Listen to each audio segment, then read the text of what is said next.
लातूरचे खासदार सुधाकर शृंगार यांनी काँग्रेस आमदार अमित देशमुखांना भाजपात येण्याची ऑफर दिली। या देशाला आत्मनिर्भर करण्यासाठी आपण भाजपात यावं अशी विनंती शृंगार यांनी अमित देशमुख यांना केली।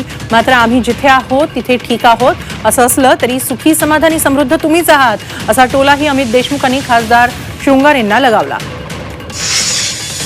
या देशासाठी आपलं राज्य पुढे नेण्यासाठी आपल्याला गरज आहे, हे देश पुढे जाण्यासाठी, या देशाचे आत्मनिर्भर करण्यासाठी आपण एक चांगले निर्णय घेतला तर मी म्हणेन की आपलं स्वागतच आहे।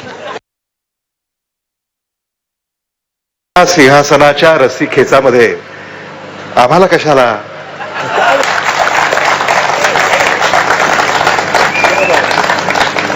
आणि म्हणून सुधाकर शृंगारेजी, विक्रम काळेजी, आम्ही जिथं आहोत तिथं ठीक आहोत।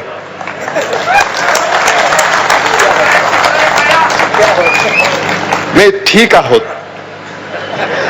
आता सुखी समाधानी समृद्ध तुम्हीच आहात।